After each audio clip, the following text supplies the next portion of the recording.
vamos a hacer bombones. Estamos aquí en una de las cabañitas. Aquí no hay casa del árbol. Nada más tenemos 2 varas. Empacamos 2 varas. 2 varas.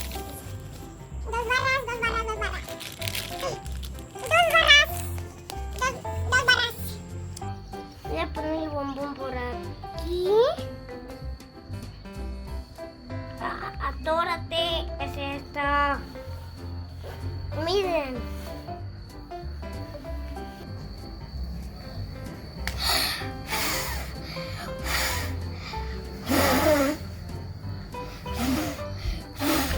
Ya.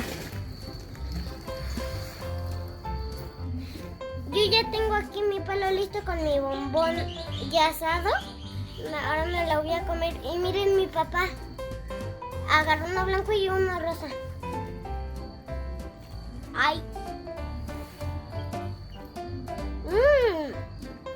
¡Qué rico!